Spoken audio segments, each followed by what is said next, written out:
Or you got kicked. Yeah, Mike.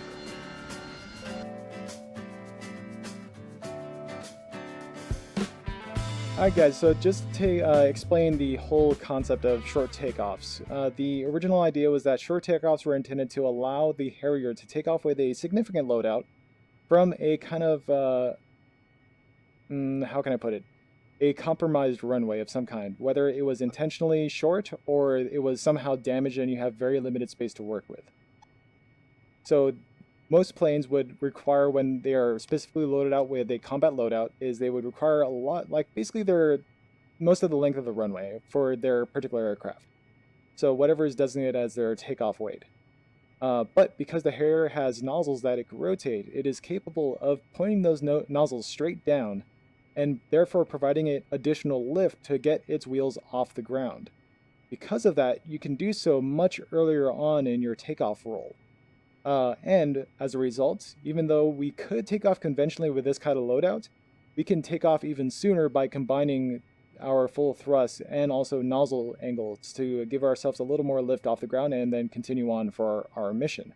Which is why I specifically chosen a loadout that puts us above our maximum weight. Now, What loadout you got, guys? Yep, our loadout currently is, we have on the outer pylons, we have, well, I have aim 9s or sidearms, whatever you want to do. The next ones in, so 2 and 6, are going to be ×3 Mark 82s on each pylon. The pylons inside of that, on 3 and 5, are going to be ×3 GBU 12s. And then a gun pod and a targeting pod, or lightning pod. Roger. And full fuel, 100%. Just as a bit of additional information, because it was asked earlier what the Marines use the Harrier for, you will also find them most of the time very close towards the front line, so they have forward like FARPs where they are just rearmed, and they are also very makeshift, so taking off on a rugged runway is quite appreciated there as well. Yep. And with my testing so far, I have been able to take off along the long side of a FARP that helicopters take off of. And that is with not the current loadout, but something that'll put you right at maximum weight. I have been able to successfully short take off from a FARP using maximum weight. An interesting note, in the US, if you are driving down the highway and all of a sudden find a 3-lane section of road, they can take that middle barrier out, and that becomes a emergency airfield or a FARP in case the US is ever invaded. Yep. Alright guys, we are going to continue onto the runway itself, so I'm going to pull ahead and give you guys some room. Go ahead and file up behind me, and we'll be in a staggered position, so people on the left and right. Yeah, I'm just loading up as soon as I can. Yep, no worries. Go ahead and proceed over whenever you're ready.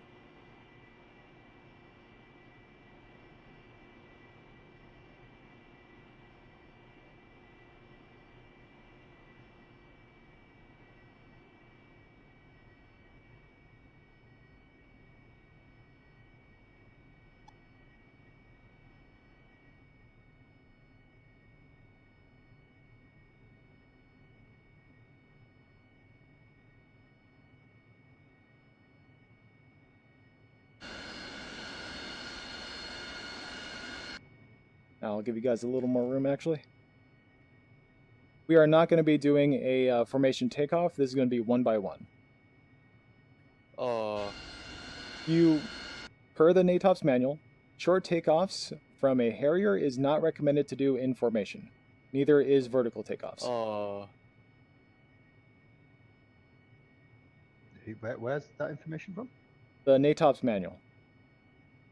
Because the Harrier is susceptible to the wind right at that point. Yep. It is not recommended to do anything formation taking off unless it's a conventional takeoff. Our squadrons would always take off in formation. Very rarely did I ever see them take off in singles. Generally 2s, sometimes 3s. But it's at minimum spacing distance. Do they take off at the same time? 3 guys across a room? Yeah, they would take off 2. Like Blue Angel style? Because you also have to deal with wake turbulence. And the Harrier, with its large flaps, creates a huge amount of wake turbulence. And just keep in mind, this is the United States Navy NATOPS manual, not it might be not the different, ref. Yeah, different for us. Yeah. All right, boys. With us, most of us lined up now, we'll go ahead and start going through the short takeoff procedures. All right. So for short takeoffs, the idea is that you are going to begin your takeoff roll just like normal. So the Harrier nozzle position is going to be at 10 degrees nozzle. You are going to set your flaps to the down position, so the short takeoff position. The water is going to be set to takeoff, so the up position. And you're going to have your toe brakes pressed until you begin rolling. You want to make sure your engine is spooled up before you begin any sort of roll. That way there's no lag in engine spool up time before you start going to proper speed. This decreases your distance needed for taking off. Make sure your HUD master mode is set to VSTOL. And that is all the pre-checks you need to do, really, for the takeoff. In addition to that, actually, let's go ahead and make sure your... I'm always torn about this. This is the anti-skid switch. I generally like to have it set to NWS for nose wheel steering. I think the NATOPS manual says you should have it in the middle position so that the HUD reads cast unless you hold down the nose wheel steering button. That's a strong positive. Yeah, you should always have any skid on, because in case you have to make a boarded takeoff, you don't blow your tires out. Right. All right, so with that in mind, let's do this the proper way. Go ahead and set your anti-skid to the middle position, so the on position. And the Harrier has enough rudder authority at minimum airspeed to help. Plus, you got puffer jets for directional control. Right. And with your anti-skid set switched to on without pressing your nose wheel steering button, you'll notice that on the bottom right of your HUD it says cast. When you press the nose wheel steering button, it changes it to NWS for nose wheel steering. You're going to want to continue to hold that nose wheel steering button until you get to a speed where you can take off. Or rather, until your plane has enough airspeed flowing out over it that you can maintain your nose position on the runway using just the rudder. So I would say once you get to about, I don't know, what do you think, like 80 knots or so, you can let go of the nose wheel steering button.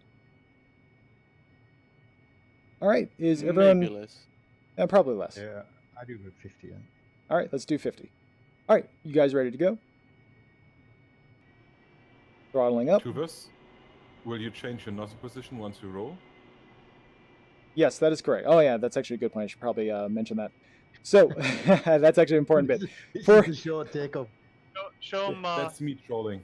yeah. Tell them about the nozzle lock too. Oh yeah, that's right. So there is also a little lever that is behind the nozzle kind of lever called the short takeoff or the Sto Stop Lever. If you want to use that, you can. I never do, but for the sake of this, let's go ahead and use it. If you look behind your throttle, it is a Sto Stop Lever. It's all the way in the back position, right behind the nozzle lever area. If you want to set that to the, let's say the 55-degree mark. So you want to, What? yeah, if you put your mouse over it and then scroll up, you'll be able to move it up and down. Do you want it to cover the 55 or just below it? Cover the You would cover 55. 60.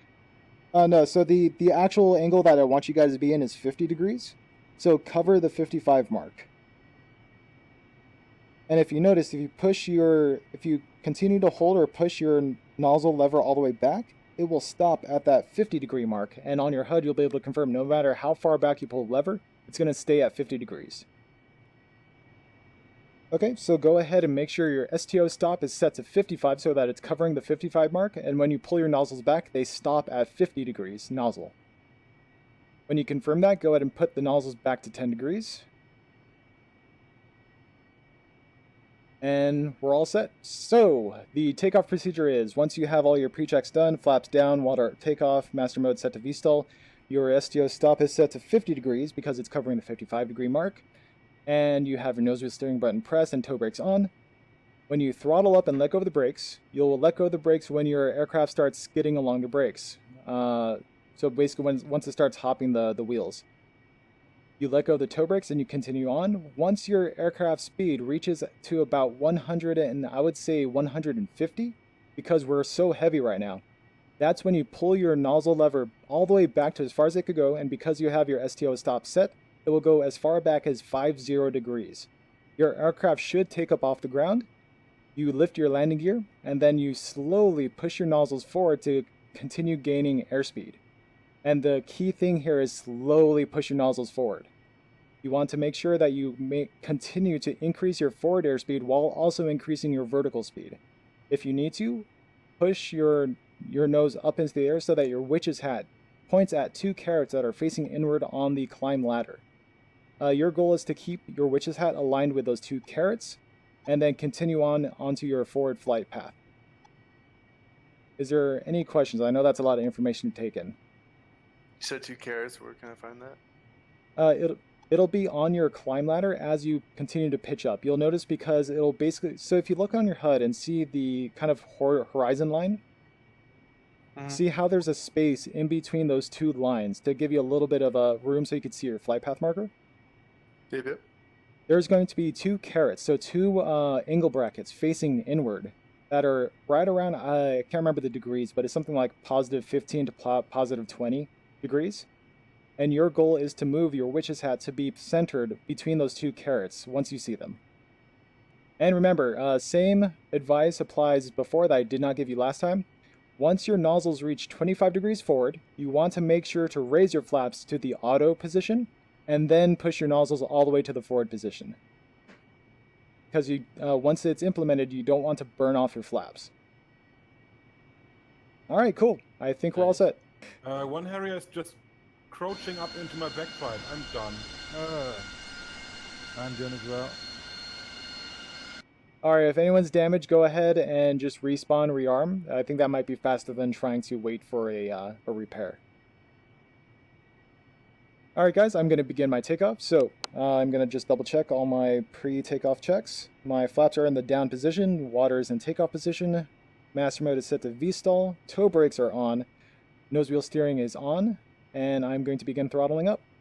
Actually, before that, let me double check STO stop. Goes all the way to 50 and no more. Very good. Nozzles are at 10 degrees and ready for takeoff. Alright, 2 bus rolling. Nozzle, or throttle to full. I began skidding, so I let go. Waiting for my airspeed to reach 150 indicated. Letting go of nose wheel steering because I'm fast enough to use my rudder now. And nozzles down to 50. Raise landing gear, point nose up. Nozzles down to 25 degrees. Continue to climb with my nose up to the carrots. Throttling back.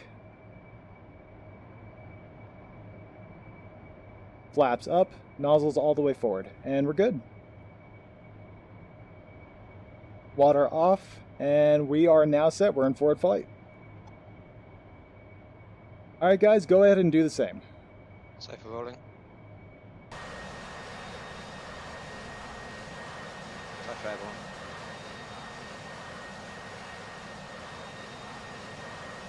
See me rolling.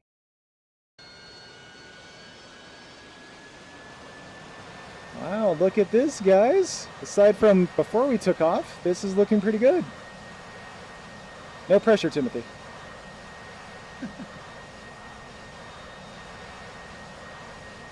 Where did you go? Flares out. Landing gear up. Nozzles up to 25. Flaps auto. And then nozzles full forward. Flares out. Last one, pull up your nose a little bit more. You're sinking. There you go. You got it. What engines do you want us to level up back? Let's go ahead and continue climbing to about Angels 8. Roger. I'm currently orbiting the airfield right now. Following me up there, Tubus. Alright, sounds good. I am putting flares out now. Clockwise or anti-clockwise? Anti-clockwise. Roger. Leveling off. I have visual. Close formation flying. Do Can I- negative. Can I insert my refueling probe on your exhaust gas? You can always insert your refueling probe wherever you want, Latom.